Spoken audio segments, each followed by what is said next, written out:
Viewers দেখেন কি সবুজ, কি সুন্দর, কি সবুজ, মানে আপনার মন না জুড়ে যাবেই না। আপনি এখানে আসলে আপনি যেতেই যাবেন না। এই জন্যই আপনাকে সিলেটকে বলা হয় দুটি পাতা একটি কুড়ির দেশ। দেখেন এত সুন্দর পরিবেশ। আমি এখন মোটামুটি অনেক জঙ্গলের অনেক ভিতরে আসছি। দেখেন মাইলকা মাইল, দেখেন জঙ্গল আর জঙ্গল, দেখেন মাইলকা মাইল আপনার গাছে চা পাতা আর হচ্ছে রাবার গাছ। ওইখানে শুধু রাবার গাছ না, অনেক ধরনের গাছই আছে।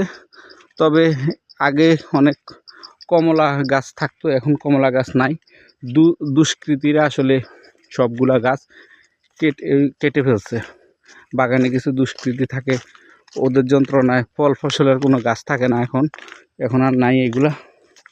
দেখেন গহীন জঙ্গলের ভিতরে কি সুন্দর, দেখেন আপনাদেরকে দেখাচ্ছি। দেখেন আপনারা তো সবাই চা বাগানে আসেন, কিন্তু আসলে গহীন চা বাগানের ভিতরে আপনারা যেতে পারেন না। আমরা যারা থাকি আমরা মাঝে মধ্যে ঘুরতে যাই।